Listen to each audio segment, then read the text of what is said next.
Oui, bonjour à toutes et à tous. Donc, Bernard Yanou, professeur et directeur adjoint à Centrale Supélec, et je m'occupe également au niveau de la Graduate School Ingénierie et Systèmes de tout ce qui est développement économique et entrepreneuriat. Donc, bienvenue à cette table ronde de cet après-midi qui va durer un petit peu plus d'une heure. Donc, on va avoir le temps d'échanger autour d'exemples précis en entrepreneuriat. Donc, vous retrouverez trois acteurs de ce matin, donc Xavier Apollinarski, directeur de la SAT Paris-Saclay, Frédéric Capmas, coordinateur Deep Tech Alliance Paris-Saclay, et Éric Langrenier, responsable filière Centrale Supélec Entrepreneur. Mais nous avons cet après-midi deux guest stars, deux docteurs entrepreneurs qui ont créé leur entreprise. Donc Vincent Aulet, l'aîné, qui a soutenu, je pense, sa thèse en 2011 à Centrale Supélec, à l'époque l'école centrale Paris, et qui a créé sa start-up Gigli. Et enfin Erwan Panier qui a créé sa start-up il n'y a pas très longtemps, et également docteur de Centrale Supélec, et CEO de Spark. Je pense que moi je suis désolé, je ne peux pas être parmi vous et c'est mieux pour vous, pour pas que je vous contamine.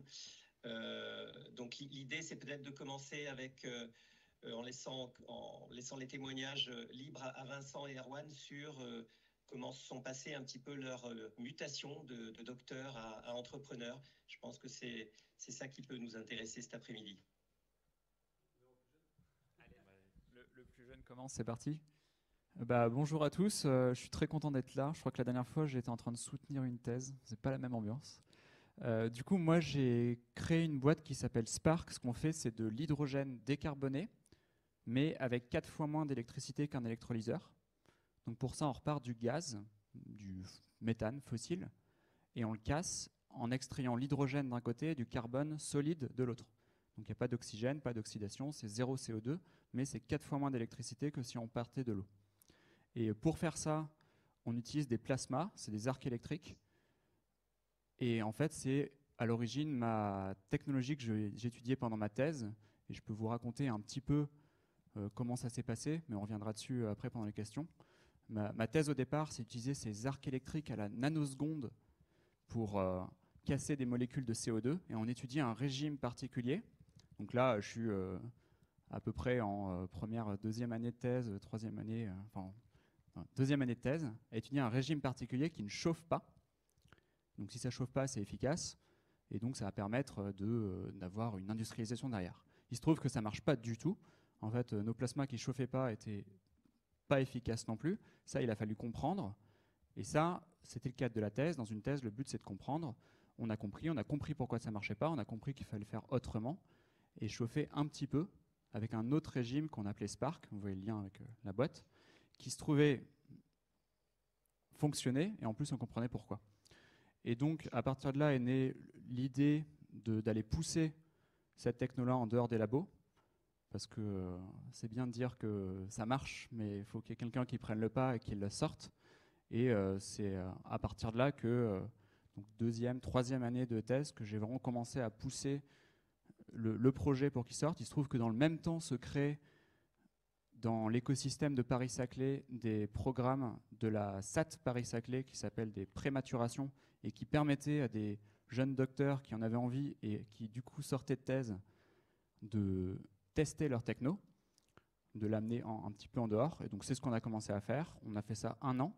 Donc le on à ce moment-là, c'est je, c'est moi tout seul. Ça a bien marché. Assez pour qu'on dise on met plus de moyens là-dessus. On a démarré une maturation, donc cette fois-ci le jeu devient on et on commence à recruter une petite équipe. Et aujourd'hui, donc je suis à la fin de ce programme-là, ça fait 2 ans qu'on bosse dessus. Là, on a une équipe d'un autre ingénieur, une horde de stagiaires incroyables et une associée qui bosse sur le sujet. Et la prochaine, ça nous a permis de lever certains verrous qu'on n'était pas encore sûr de pouvoir lever au début de cette maturation. Maintenant, c'est fait. Et donc, aujourd'hui, Spark, c'est plus qu'une question de temps et de moyens. Et donc, on vient de créer la structure il y a 3 mois. Donc, ça y est, maintenant, Spark existe en tant que startup. Et l'enjeu, c'est de mettre les moyens pour aller accélérer la suite. Alors bonjour à tous, moi je m'appelle Vincent. Alors j'avais pas connu ce campus, hein. Moi je suis un peu plus vieux que Erwan.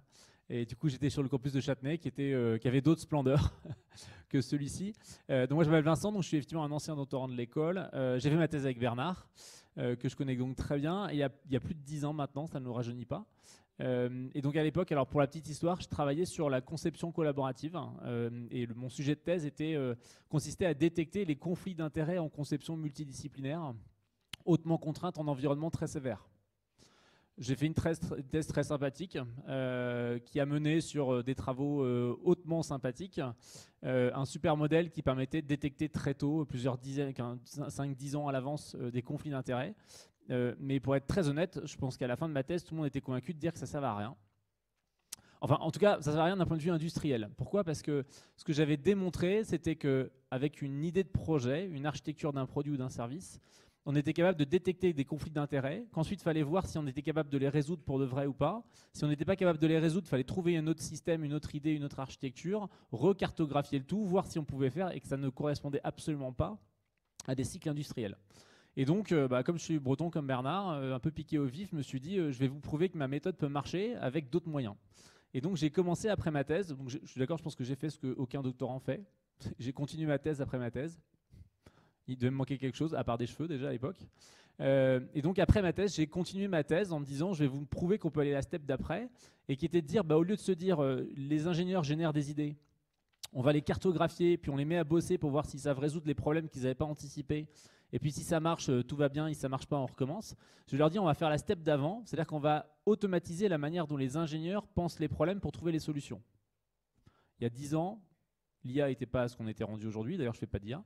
Les gens n'y croyaient pas vraiment. Et donc, piqué au vif, j'ai passé 5 ans à développer ça. Je suis parti faire du conseil, alors je ne sais plus je sais pas si la personne qui disait on m'a consulté pour faire plein de conseils était là. J'ai trouvé un job dans le conseil, j'ai passé 5 ans à faire du conseil, au bout de 5 ans j'en avais ras-le-bol. C'était inintéressant au possible, je trouvais que les gens n'avançaient pas, c'était insupportable. Et donc j'ai l'habitude de dire ce que tous les entrepreneurs font, je pense qu'on va me critiquer autour de la table. J'ai vendu mon appart et j'ai commencé à monter des boîtes. Voilà. Au bout d'un an, j'en avais monté 3. Alors je ne les avais pas coulés, hein. Les 3 marchaient, vivaient encore, je dirigeais les 3. Là on est 5 ans après, j'en ai intégré une l'année dernière. Aujourd'hui je dirige un groupe industriel qui s'appelle Carlton Research, qui est le groupe français leader de tout ce qui est intelligence humaine augmentée. Dans ce groupe, il y a 3 sociétés, dont une principale qui s'appelle Gigli, la société qui était présentée ici, qu'on appelle Gigli parce que nos premiers clients nous appelaient, avant de fonder la boîte, nous appelaient le Google de l'engineering. Et quand on a monté la boîte, naturellement, on s'est appelé Gigli, avec un E en plus à la fin. Et puis on a déposé le nom chez Google, histoire que si les avocats veulent venir, ils viennent tout de suite. C'était rassurant. Et donc on a réussi à démontrer qu'on était capable de développer un logiciel qu'on a fait extrêmement simple, qui est quasiment exactement comme faire un fichier Excel en langage naturel. Et à partir de ce fichier Excel en langage naturel, le logiciel va être capable d'extraire votre manière de penser et va auto-programmer votre cerveau de manière complètement explicite. Alors, ce n'est pas de l'IA, hein, ça ne marche pas comme l'IA du tout. Le compromis de l'IA, c'est peu d'hommes, beaucoup d'apprentissage. Chez nous, c'est l'inverse. C'est beaucoup d'hommes et très peu d'apprentissage. Parce que finalement, on a tous des règles en tête sur des problèmes qu'on analyse ou quand on est entrepreneur, on est très vite compte. On a des patterns de pensée, des modes de pensée d'entrepreneurs à succès qui marchent et il n'y en a pas une infinité, finalement, c'est un monde fini. Il y a quelques dizaines, peut-être de centaines de manières de penser à un projet d'entrepreneuriat qui marche. Et les autres sont voués à l'échec parce que vous allez trop vite, parce que vous n'allez pas vous frotter au marché, que vous n'avez aucune idée de la valeur que vous pouvez en sortir et donc nécessairement de la valeur d'investissement que vous voulez. Voilà. Et donc ce logiciel-là est capable de générer votre manière de penser, de la reprogrammer et ensuite vous allez lui donner toutes ces idées et il va générer toutes les solutions possibles sans choisir à votre place. Et il va vous rendre tout l'espace de ce qu'on appelle des solutions possibles ou toutes les idées potentielles à exploiter. Et vous allez jouer des contraintes ou des scénarios pour trouver la bonne solution. Voilà. Et donc ça a été un vrai succès parce que du coup, je suis allé un peu, on en reparlera tout à l'heure, mais à contre-pied de ce qu'on fait aujourd'hui. C'est-à-dire qu'aujourd'hui, on a envie de lever une start-up, on va pitcher une idée, on lève des fonds et puis on développe la solution. Moi, j'ai fait l'inverse. J'avais une idée, j'ai vendu mon appart, j'ai développé la solution, je suis allé voir des clients, j'ai autofinancé et puis la deuxième année, on faisait déjà 1 million d'euros de chiffre d'affaires sans jamais avoir levé de fonds. Et donc, c'était quand même plutôt agréable comme success stories. Voilà. Bonjour. Moi, en fait, je fais mon doctorat au sein d'une start-up et donc je connais quelques enjeux pendant la vie doctorant au sein d'une start-up et donc j'ai 2 questions.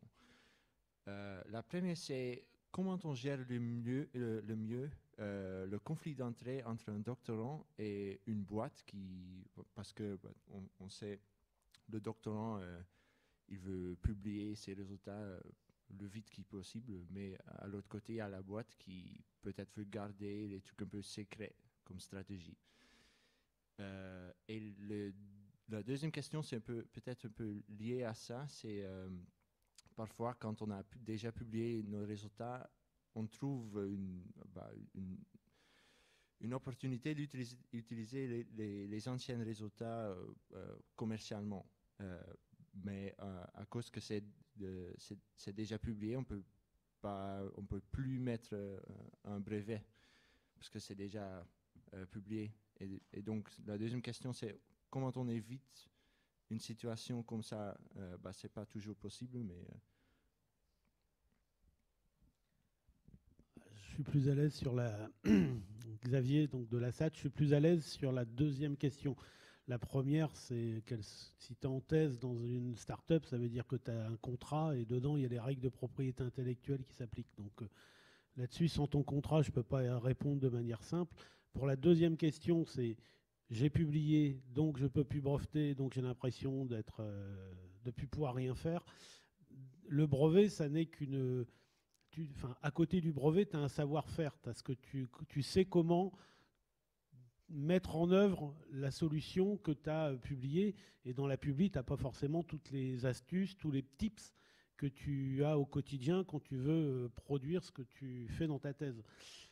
Il n'y a pas d'autre solution que le secret, c'est-à-dire garder secret ce savoir-faire, ne pas l'exprimer, ne pas l'écrire, ne pas le rédiger, ne pas le mettre sur des slides, et partir en création avec ta publi, parce que ça peut être aussi un atout pour attirer ou pour montrer à des investisseurs ce que tu as fait, ce que tu as obtenu comme résultat.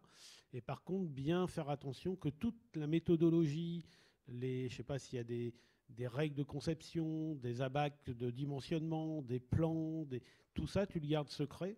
Et ça peut faire partie d'une création d'entreprise, non pas basée sur du brevet, mais sur un secret de mise en œuvre quelque part, qui s'appelle, en propriété intellectuelle, du savoir-faire.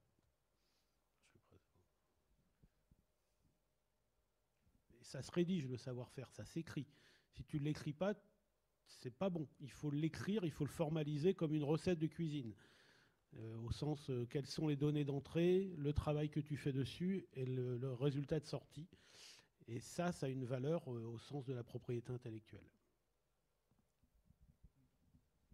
Petit truc, si c'est ton cas, et parce que nous, ça nous est arrivé, si tu publies, et si c'est toi qui as publié, tu peux toujours déposer un brevet pendant 1 an aux États-Unis. Ça, il y a une période de grâce, c'est pas le cas dans le reste du monde. Mais bon, nous, ça nous avait sauvés sur un projet. Mais c'est vrai qu'au-delà de ça, quand on travaille sur quelque chose, alors je ne sais pas si c'est la situation dans laquelle tu es ou à laquelle tu fais référence, mais c'est pour ça que c'est important de donner au labo une culture aussi de la valorisation pour avoir le réflexe de déposer le brevet, de faire une demande de dépôt de brevet avant la publi. Ça n'empêche pas de publier très rapidement derrière. Mais par contre, effectivement, dans la démarche, c'est important d'avoir fait la demande d'abord. Et là, on peut se faire avoir. Hein. Ça arrivait plein de fois et ça arrivera encore. Mais l'idée, c'est justement, à travers ce qu'on fait ici, la culture que vous êtes en train d'acquérir sur la valorisation, c'est aussi que les labos aient ce réflexe-là et que vous, en tant que chercheur ou en tant que doctorant, vous posiez la question, avant de publier, sur est-ce qu'il y a de la matière à breveter dans ce qu'on va publier. Et là, ça veut pas dire que ça va être breveté à tous les coups, mais ça engendre une discussion vertueuse avec la personne qui s'occupe de la valo dans le labo ou dans l'entité dont dépend le labo. C'est le chemin le plus efficace. Et puis après, eh bien, tout ce qui a été dit par Xavier et Erwan, bien sûr. Et sur ta première question, c'était... Ah oui, conflit d'intérêt entre le doctorant CIFRE et la start-up dans laquelle tu es, c'est ça? Ouais. Pardon? Oui, sur la publication. Ça revient un peu à ce qu'on vient de dire, en fait. Hein. Tu vois, donc là, comme le disait Xavier, tu as un contrat avec la start-up et donc il faut bien regarder ce qui est stipulé. Mais soit ce sur quoi tu travailles peut être breveté, ce qui n'empêche pas forcément de publier derrière, mais il faut quand même voir les accords qui ont été passés entre le labo, la start-up et toi. Et sinon, il y a la question du secret qui peut rester importante pour la start-up. Et comme la start-up fait partie de tes employeurs ou est ton employeur, ben ça c'est le cas pour tous les employés, hein, quel que soit le contexte. La rémunération vient en échange de ce qu'on produit. Donc à certains moments, c'est vrai que le secret appartient à la start-up, selon la convention qu'elle a avec le labo. Je voudrais juste préciser un truc aussi, parce que ce n'était pas forcément très clair pour moi, mais une fois que tu as déposé ton brevet, ça ne veut pas dire que c'est open bar et que tu peux tout dire. Surtout pas. Parce qu'en fait, les timings sont très différents. Quand tu as déposé ta publi, si tu fais bien ton taf, au bout de 6 mois, c'est publié. Tu as eu la review et tout. Quand tu déposes ton brevet, c'est 1 an et demi, 2 ans, quoi. Et donc, en fait, pendant tout ce temps-là, tu vas pas non plus révéler des choses si jamais, parce que ton brevet peut être refusé et tu as envie de pouvoir le redéposer derrière. Et donc, la gymnastique qu'il faut avoir, c'est très vite savoir distinguer ce qui est publiable et ce qui est brevetable. Et ça veut dire lire des brevets. Qui a déjà lu un brevet dans cette salle? C'est pas mal. Moi je baissais le bras. Je pense que c'est important de le faire, y compris sur vos domaines, parce que c'est intéressant, mais juste pour voir ce que c'est un brevet réellement, ce qu'il y a dedans. Allez voir un ingé brevet aussi, il paraît qu'il y en a plein là, à la SAT, pour se rendre compte, quoi. Et une fois que vous avez acquis cette gymnastique-là, du coup, très vite, vous faites le tri vous-même et vous savez, ça je le garde pour le brevet, ça je le garde en public. Et qui s'est pas endormi avant la fin de la lecture du brevet?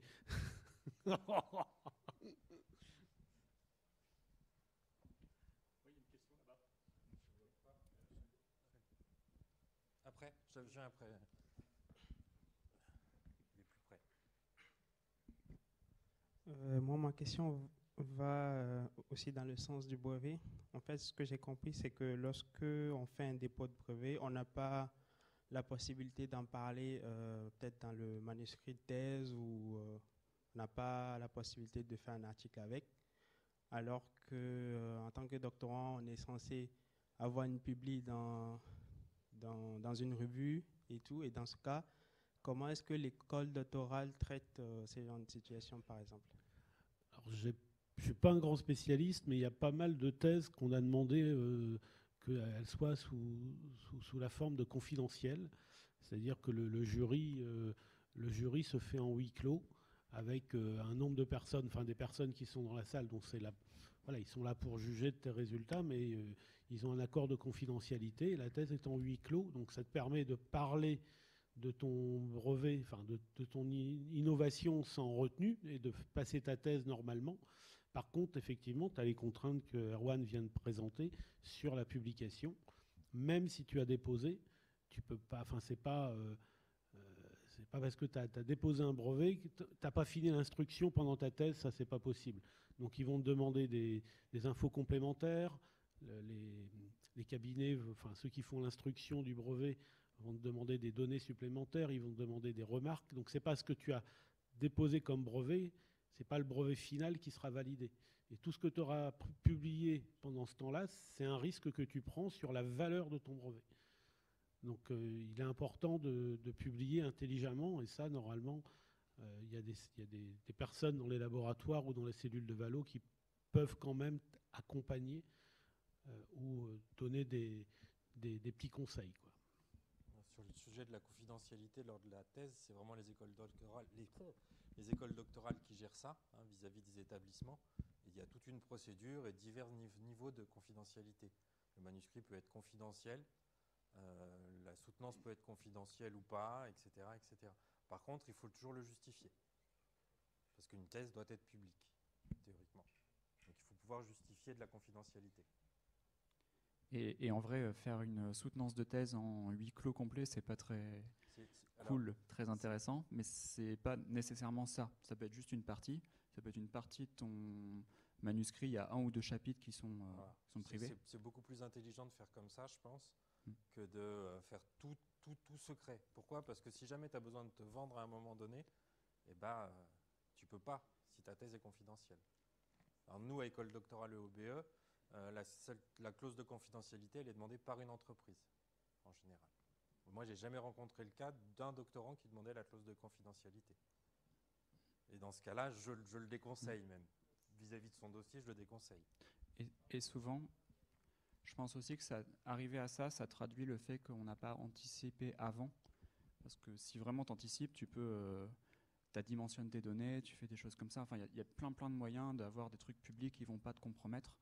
Si tu donnes le temps, mais si tu vas voir les gens avant, les ingés brevets, les gens comme ça. Donc, anticipation. Bonjour à tous, j'ai une question. J'ai une idée, mais je n'ai pas de financement. Quel est le meilleur moyen pour avoir un financement? Bienvenue. Il y a plusieurs... ça dépend si c'est pour créer une entreprise ou c'est pour continuer à travailler sur ton sujet de thèse. Le résultat de ma thèse peut intervenir dans la création intervient dans mon idée en fait.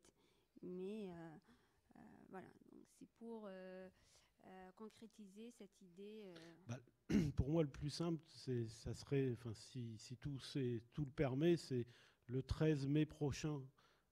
Tu déposes avec ton laboratoire un dossier à la SAT et on va le regarder. C'est-à-dire qu'on te dira si ça nous paraît crédible, on te dira si au niveau de l'application, on considère que c'est un marché qui est intéressant, si tu as bien protégé ou fait attention à la protection de ce que tu considères comme vraiment intéressant dans ta thèse, si on pourra le breveter. Si ce n'est pas breveté, si tu l'as breveté, on va regarder la qualité de ton brevet. Si c'est du logiciel, on va regarder si les licences avec lesquelles tu as développé, on peut les utiliser pour faire du business ou s'il faut recoder à côté. Tout ça, on fera un petit survol et puis éventuellement, on pourra accompagner ta démarche pendant 1 an minimum pour voir si ton idée peut s'appliquer à un produit. Voilà, donc ça c'est le 13 mai prochain. Voilà.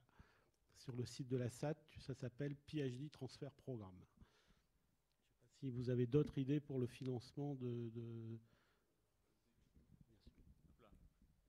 Alors, je vais un peu secouer les tables de tout le monde. Je pense qu'on se trompe de débat. Vous êtes tous en train de parler de brevets, d'idées, de machin, etc. Mais on se trompe complètement de débat. Hein. Le dernier brevet que j'ai lu, c'était une ampoule avec un panneau solaire. C'était appelé architecture innovante d'ampoule. Ils avaient oublié la batterie. Donc le concept, c'était d'éclairer avec une ampoule en pleine journée sous le soleil.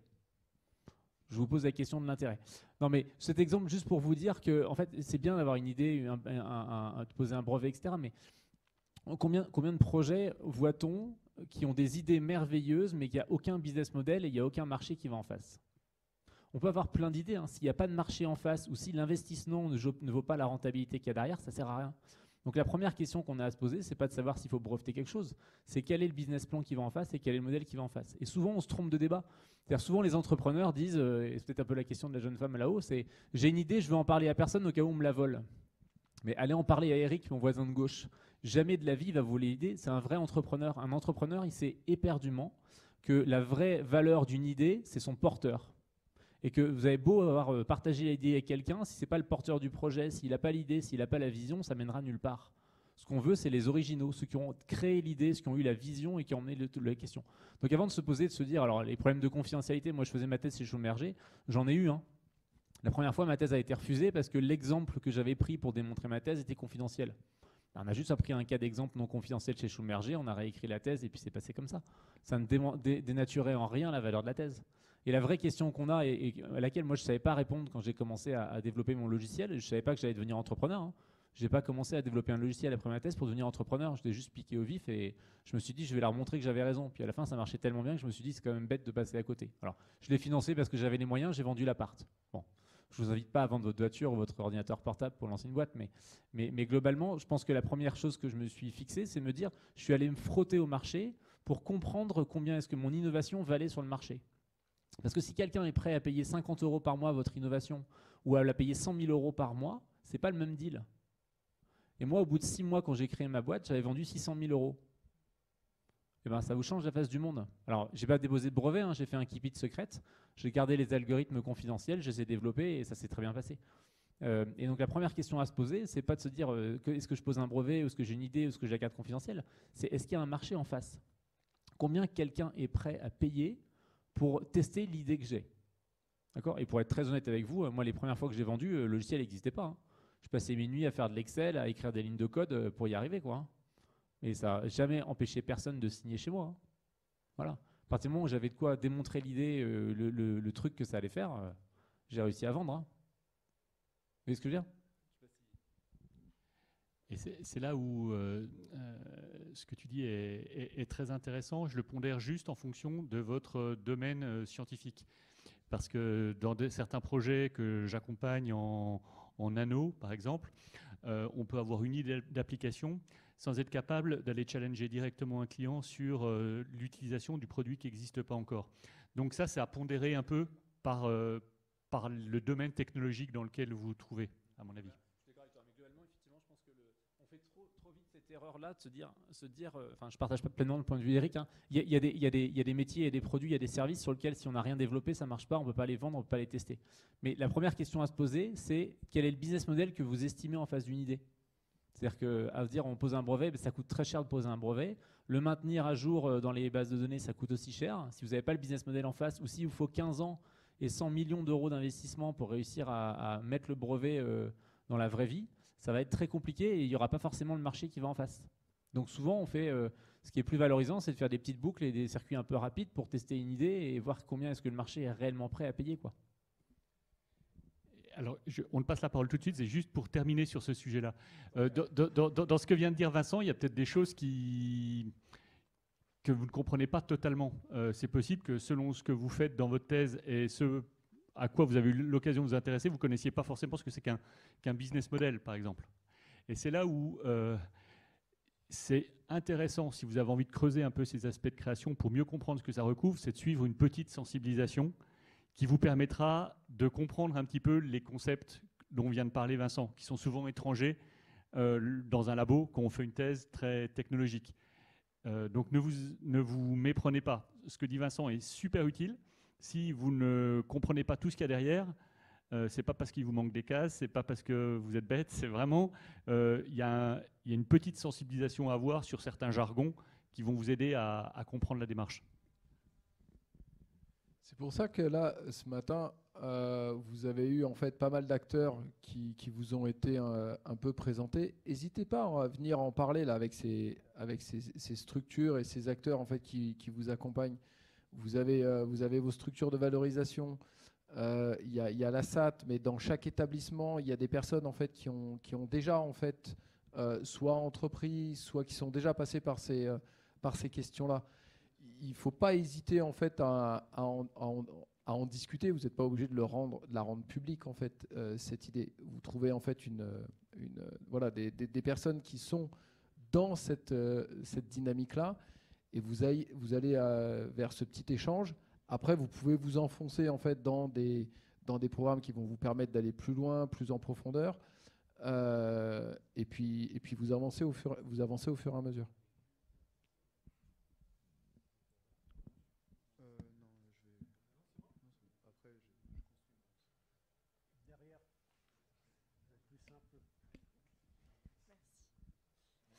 Bonjour, je voulais rebondir en fait sur ce dont vous étiez en train de parler en vous demandant si est-ce que vous pensez que l'entrepreneuriat, la création d'entreprise, elle est possible dans tous les domaines de recherche, dans le sens où moi je suis en train de terminer ma thèse en géologie et j'ai suivi une formation sur l'entrepreneuriat et je me suis un peu demandé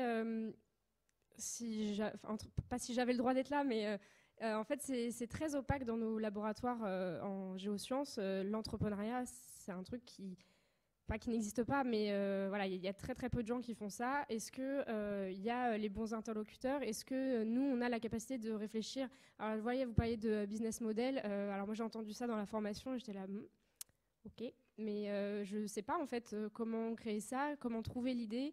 Même si l'envie est là, est-ce que j'ai les moyens et les ressources pour trouver cette idée et aboutir à un projet comme vous parliez depuis le début? Sur le principe, Oui, il n'y a pas un domaine en fait, dans lequel en fait, on ne peut pas, qui est fermé et tout. Après, derrière, il va y avoir des conditions qui vont être favorables en fait, à la réussite. Dans l'énergie ou dans la géologie ou dans les biotech, ce n'est pas les mêmes règles, ce n'est pas les mêmes acteurs. Les éléments qui créent la valeur en fait, d'un produit ou d'un service, ce n'est pas du tout les mêmes. Il n'y a pas forcément le même nombre de personnes qui peuvent être intéressées par un service dans tel ou tel domaine. Donc voilà, il y a des règles en fait, qui changent d'un secteur en fait, à un autre. Après, par rapport à toi, ton vécu, là, tu as peut-être eu une sensibilisation qui a apporté un certain nombre de termes techniques qui n'ont pas été forcément bien compris. Tu peux voir si tu ne peux pas te tourner vers d'autres acteurs. À l'échelle, par exemple, de l'université ou de ton institut, il y a forcément d'autres structures qui peuvent te venir en fait en appui ou t'apporter en fait des éléments. Je vais prendre un exemple, ça sera peut-être plus concret parce qu'on parle beaucoup technique quelque part entre nous là. Il y avait une chercheuse, elle s'appelle Dana Diminescu, qui est à Télécom Paris. Elle est spécialiste de l'immigration, enfin plutôt du comportement des émigrés quand ils arrivent dans un pays et comment finalement le téléphone devient un objet de lien social entre leur vie ici et la famille là-bas, quoi. Et comment le téléphone devient un objet d'intégration en France pour ces gens-là. Alors, vous voyez, on est loin du plasma, on est loin d'une molécule thérapeutique, de tous ces machins-là. Et finalement, on l'a accompagné pour créer un serious game, pour faire justement adapter la théorie qu'elle avait développée pour les migrants à les jeunes qui sont très loin du marché de l'emploi et qui finalement ont les mêmes concepts d'appropriation de l'espace territorial, c'est-à-dire la géographie dans laquelle tu vis et dans laquelle tu évolues et dans laquelle tu vas trouver du boulot. Et donc, quand tu es émigré, tu as une zone d'action qui est très, très, très restreinte. Et là, les jeunes qui sont très loin du marché du travail, c'est le même concept. Et donc, on a développé un modèle de Serious Game, qui est une application sur téléphone, qui permet justement de créer de la valeur pour un certain type de personnes qu'on voudrait remettre sur le marché du travail. Et ça ne prend pas la forme forcément d'une start-up, ça prend la forme d'une association qui a un modèle, qui vend des prestations à des gens dont c'est le métier de faire revenir des jeunes très éloignés du travail. Donc la manière d'exécuter la création de valeur ou de rendre un service à quelqu'un, tu le monétises, mais pas forcément dans une start-up, j'allais dire, comme Gigli, quoi. C'est une association qui... On sait exactement pourquoi on fait une association, c'est de l'économie sociale et solidaire, c'est d'autres manières d'aborder le développement d'une idée vers un marché, vers une application. Mais ça se fait. Et en géosciences, je suis sûr qu'il y a des choses qui se font. Donc c'est là où il faudrait creuser un peu ton domaine, tu vois, de recherche pour voir sur quoi tu travailles exactement. Il peut y avoir des liens plus ou moins directs avec le marché. À certains moments, il y a aussi des transpositions qui sont possibles, tu vois, entre ce que tu fais en... Tu as dit que ton domaine, c'est...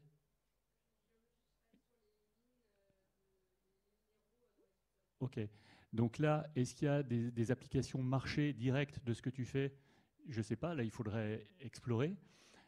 Mais je te donne deux exemples, tu vois, de transposition d'un domaine ou à un autre. En biologie des plantes, on observe des plantes qui ont des spécificités et on peut arriver à faire un produit utile qui n'a rien à voir avec le végétal. Par exemple, le velcro. Le velcro, il a été inventé comme ça. C'est un chasseur qui se baladait et puis en rentrant chez lui, il avait plein de trucs qui collaient à son pantalon, il n'arrivait pas à l'enlever. Et puis en regardant précisément pourquoi ça collait autant, c'était des micro-boucles qui venaient s'accrocher dans son pantalon. Ça a donné le velcro. Autre transposition, les algorithmes génétiques. Pour ceux qui font de la bio, vous voyez quand deux cellules mâles, femelles se croisent, vous avez un échange de petites parties de leur ADN pour former l'ADN de la nouvelle cellule. Et ça va donner des caractéristiques des deux parents. On a utilisé ça pour faire des algorithmes d'optimisation de certains sujets où on va encoder les paramètres qui caractérisent une situation, on va encoder les paramètres qui caractérisent une deuxième solution à une même situation, et qu'on croise, comme on le ferait au niveau biologique, l'ADN des deux solutions, on obtient une troisième solution qu'on n'aurait pas imaginé quand vous êtes sur des sets de configuration de solutions où vous avez des milliers de paramètres. Il y a énormément de solutions possibles en croisant les choses. Ben là, on va le faire de manière industrielle. On génère des tas d'ADN croisés, et puis on va regarder la valeur de chacune des solutions, et de manière darwinienne, on va en faire apparaître une. Donc là, c'est comme on utilise de la biologie pour arriver à trouver des solutions innovantes dans des sujets qui n'ont rien à voir avec la bio. Donc dans ton approche, tu peux chercher ce qui est en marché direct, tu vois, de ce que tu fais, en application directe. Et il y a peut-être aussi, de manière créative, tu vois, des transpositions à faire entre ce que tu manipules intellectuellement dans ton domaine de recherche, qui peuvent être des solutions sur des domaines très, très orthogonaux. Moi, je veux rebondir sur un truc que tu as dit. Je ne sais pas comment on trouve l'idée. Et en fait, je pense que c'est une très mauvaise question et qu'on ne cherche jamais l'idée. Personne ne cherche une idée.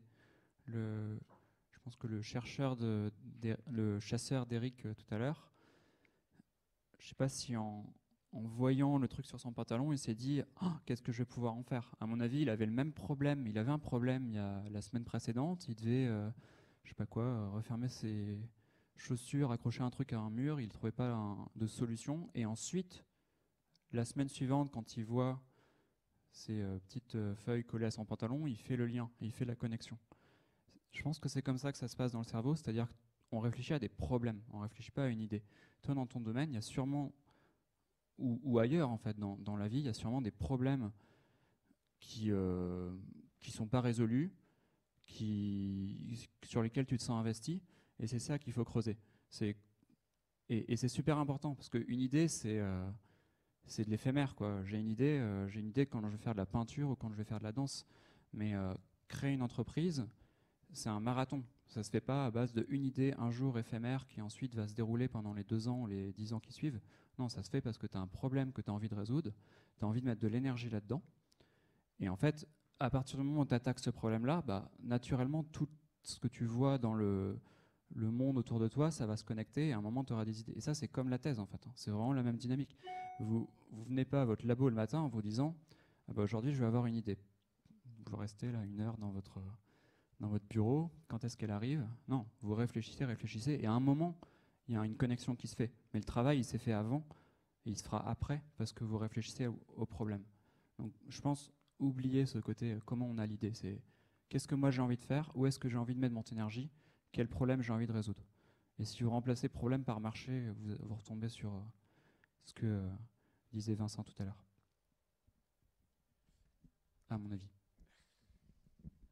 Et après, il y a des programmes qui peuvent te permettre en fait d'expérimenter justement cette aventure, par exemple cette recherche de marché d'application, parce qu'aujourd'hui, il y a des chercheurs qui ont des recherches qu'ils souhaitent valoriser, mais sur lesquelles en fait ils ne veulent pas entreprendre, ils veulent rester dans leur laboratoire, où ils cherchent en fait des ressources et ils souhaitent collaborer notamment avec des étudiants.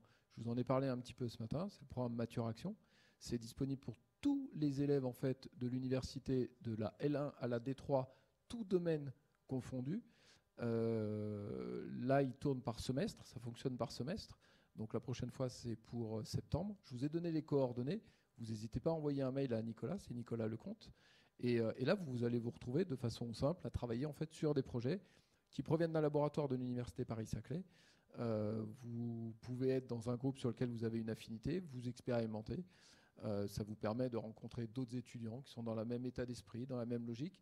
Un chercheur qui est dans un état d'esprit de valoriser, mais avec une recherche de porteur. Ensuite, il y a des événements. Je pense notamment, par exemple, à Team Up. Alors là, c'est vraiment plusieurs fois dans l'année. Le prochain, je ne vous en ai pas parlé tout à l'heure, je vous l'avais affiché, mais c'est sur le gros événement d'innovation qui a lieu le 12 et 13 mai à l'École Polytechnique. Vous aurez à peu près tous les acteurs, en fait, de Paris-Saclay qui seront présents. Et à cette occasion-là, pourront se rencontrer des étudiants, soit qui portent un projet, soit au contraire, qui en recherchent, de telle sorte à pouvoir discuter en fait, facilement entre eux. Et puis à un moment donné, c'est de se dire, voilà, il y a une affinité, on commence une aventure. Et c'est souvent, ça commence comme ça, par l'objet d'une rencontre sur un sujet. C'est rarement, à un moment donné, ça y est, on a l'idée de génie, et c'est celle-là qui va être absolument au cœur des développements futurs. Ça met du temps, ça rebondit, ça change, ça évolue au fruit des rencontres, au fruit des échanges. Et là, on essaie de vous créer un certain nombre de conditions favorables pour créer les impulsions de départ. Donc que ce soit si vous avez besoin d'échanger, d'ouvrir sur votre projet, ou au contraire de venir rencontrer des personnes qui sont en recherche de porteurs parce qu'ils ne souhaitent pas aller plus loin, ou au contraire qui cherchent à s'associer, vous n'hésitez pas. On a forcément en fait un programme ou un projet ou des personnes à vous faire rencontrer.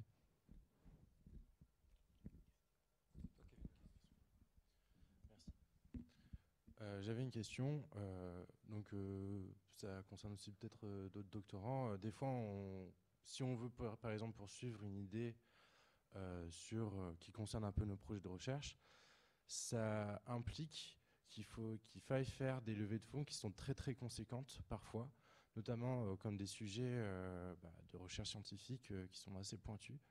Est-ce que c'est pas bloquant quand même pour pouvoir monter une boîte, en tout cas personnellement et psychologiquement? Justement parce que c'est difficile, même si on peut imaginer un business plan et même si on peut sentir plus ou moins à quel marché on propose le potentiel produit, on ne sait pas à combien ça reviendrait et s'il y a du bénéfice à la fin.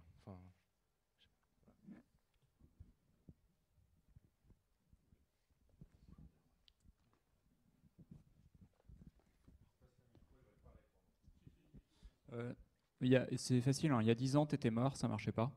Et en fait, depuis 10 ans, c'est créé en France tout ce qui s'appelle la Deep Tech, et qui est toutes sont des infrastructures, des systèmes d'accompagnement, de financement, de choses comme ça, qui ont très bien compris ce que tu énonces, qu'il y a des problèmes, où il y a des idées, où il va falloir énormément de capitaux pour les développer au départ.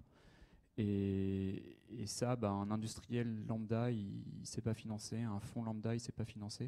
Donc il va falloir créer tout l'environnement et l'écosystème autour pour pouvoir le faire. Et aujourd'hui, ça existe. Voilà. Alors il y a plein de guichets et ça change tout le temps. Mais c'est vraiment possible, et tout le monde fait ça aujourd'hui parce qu'on a compris la valeur d'aller chercher des idées très tôt, y compris s'il fallait mettre de l'argent, avec un risque certain que peut-être que ça se planterait, mais que ça peut marcher.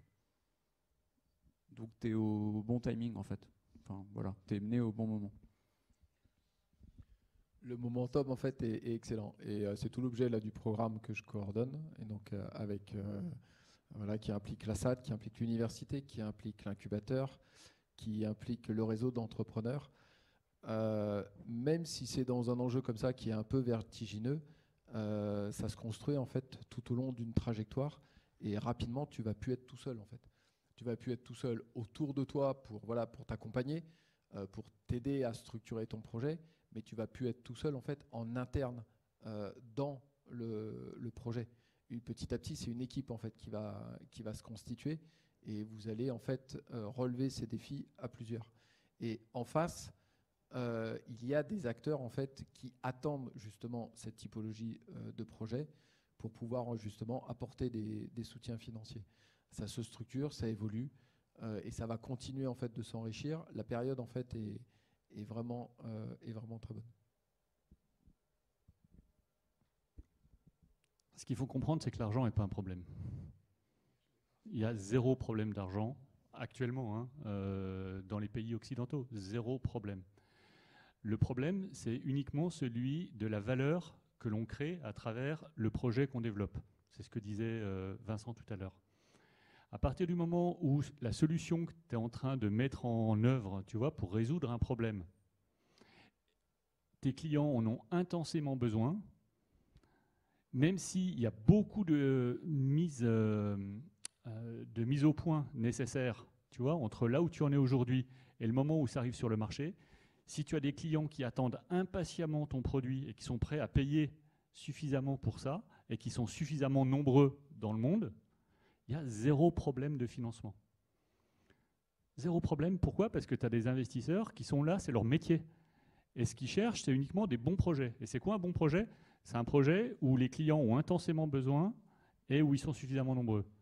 Donc l'objet, ce n'est pas l'argent, c'est plutôt comment tu fais le lien, tu vois, entre la technologie, la solution sur laquelle tu travailles et les éléments de marché qui sont l'intensité du besoin et le nombre de clients. Si tu as une solution pour un problème intense et avec beaucoup de clients, l'argent, tout le monde se battra pour le mettre dans ton entreprise. L'exemple le plus classique, c'est dans la biotech, parce que dans tout ce qui est santé, on travaille sur du vivant, il y a des tas de normes, il y a des tas de validations à obtenir, et c'est très coûteux. Quand on veut mettre un médicament ou quelque chose qu'on injecte dans le corps humain sur le marché, il y a des tas d'étapes de validation qui coûtent très cher, parce qu'on est obligé de faire des tests, d'abord in vitro, après sur les animaux, après sur des cohortes d'êtres humains, pour vérifier la toxicité, etc. etc. J'ai un ancien étudiant de la filière qui a piloté une biotech issue de Pasteur, qui travaillait sur un vaccin sur le VIH, a levé 170 millions d'euros pour ses différentes phases cliniques. Alors que le vaccin, il n'est pas encore dispo. Tu vois, on est encore dans la phase où progressif. Il n'a pas levé 170 millions d'un coup. Ça s'est fait progressivement. Et à partir du moment où on valide progressivement sur les aspects technologiques et sur les aspects marché qui a de la valeur et qu'on arrive à mettre au point la technologie, l'argent, il arrive. Ce qui peut paraître fou, ça peut paraître fou, mais moi je comprends ta question. C'est-à-dire qu'aujourd'hui, là, autour de toi, là, il n'y a personne qui a de l'argent à mettre sur ton idée. Mais il faut bien voir qu'au fur et à mesure que tu vas avancer et que tu vas en parler, que tu vas l'exposer de manière plus spontanée, tout ce qui a été dit, ça va se faire par comme gravir chacune des marches là, et que tu vas monter en compétences et tu vas rencontrer des gens qui ne sont pas aujourd'hui dans ton périmètre proche. Aujourd'hui, tu as ton labo, ton directeur de thèse, tu as l'établissement dans lequel tu es. Et au fur et à mesure, tu auras un banquier qui va commencer à tourner autour de toi. Puis après, tu auras un investisseur, puis un deuxième. Et c'est ça qu'on dit qui va se passer avec une période de temps plus ou moins courte. Mais il y a des gens qui vont venir graviter autour de toi ou comme dit Frédéric, on va te mettre en connexion. Ça veut dire qu'on va juste faire un échange de mails ou un coup de fil, quoi. Et à partir de là, une nouvelle aventure va générer qui donnera peut-être l'opportunité de financement. Mais la réalité est quand même vraie, c'est que aujourd'hui, ceux qui ont des bons projets arrivent relativement bien à se faire financer quand ils n'ont pas l'agilité de financer par de l'autofinancement. Voilà.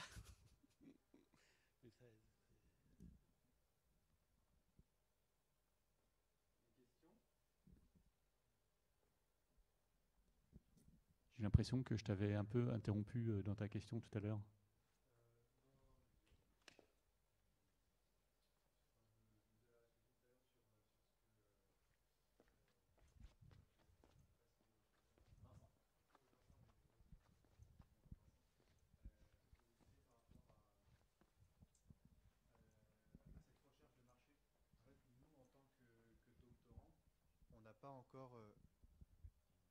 On n'a pas encore de recul en fait sur le marché. Comme vous l'avez précisé vous-même, vous avez passé 5 ans dans un cabinet de conseil à sûrement enchaîner les missions, à vous faire une idée de ce dont vous avez besoin. Nous, en tant que tel, à notre stade, on n'a pas encore ce recul nécessaire. Même moi qui ai travaillé 2 ans avant mon doctorat. Du coup, c'est quand même difficile de se lancer dans un entrepreneuriat, en tout cas comme on l'imagine quand on est plus jeune. Ce qui se passe dans la réalité, c'est plus quelque chose en relation par exemple avec la SAT, où finalement on est accompagné du début jusqu'à la fin à partir de la sortie du doctorat. Donc, j'avais juste pas fini de construire ma remarque tout à l'heure. Elle est bonne ta question ou ta remarque, c'est pas con. On le fait, oui on le fait. Et oui, les gens qui ont fait du cabinet de conseil, c'est-à-dire des gens qui ont regardé justement ces marchés, où c'est le croisement des technos et des marchés, dans certains cabinets ils le font spontanément. Et nous on le fait aussi pour les labos. Simplement, on fait à peu près une vingtaine, trentaine d'études de marché sur des technologies qui sont dans les laboratoires où quelqu'un s'est dit putain ça pourrait servir à quelque chose, mais je ne sais même pas s'il y a de la valeur à créer, s'il y a quelqu'un qui a déjà cette idée quelque part dans le monde et que je ne le sais pas. Donc oui, on fait ces études-là, mais on ne les fait pas pour les doctorants, on les fait pour les laboratoires. Donc ça veut dire que dans ton cas, si tu te dis j'ai l'impression, mais je ne sais pas le quantifier quelque part, tu as besoin d'être rassuré, il faut que tu demandes à ton directeur de thèse de demander une étude de marché à la SAT, et ça c'est l'Université Paris-Saclay qui les prend en charge pour vous. Et nous, on exécute cette étude de marché à ton bénéfice, quoi. Voilà. Mais ça se fait, et la question n'est pas débile, parce qu'on en fait une vingtaine par an, quoi. Okay. Juste pour ajouter un peu d'eau au moulin, mais ta question est très bonne. Alors, mais comme disait Eric tout à l'heure, il y a des notions fondamentales. Vous connaissez peut-être pas les business plans, mais le fait que vous ayez entendu le mot, que vous alliez voir ce que c'est, déjà ça aura son impact positif. Parce que vous allez vous dire, attends, on m'a dit l'idée est une chose, mais le marché c'en est une autre. Alors, à part certains doctorats éventuellement qui peuvent être sur des problèmes très spécifiques, généralement on fait un doctorat parce qu'il y a quelque chose qui n'est pas clair, il y a de la valeur à apporter. Donc la question c'est cette valeur, alors si on est, je rejoins les remarques d'Eric tout à l'heure, c'est-à-dire si on reste dans notre domaine, c'est à qui elle peut servir, est-ce qu'il y en a beaucoup, pas beaucoup et combien les gens sont prêts à payer. Et après c'est d'aller se dire est-ce que ça peut être transposable à d'autres domaines. Voilà. Et pour être très honnête avec vous, moi j'avais fait du conseil avant, c'est une chose, hein. Donc entre guillemets j'avais appris à faire des missions, j'avais un peu appris à pitcher quand même, à les vendre, mais pour être très honnête avec vous, lorsque je me suis lancé, j'avais une idée en tête de ce que je voulais faire, etc. Mais sur le papier ça marchait pas.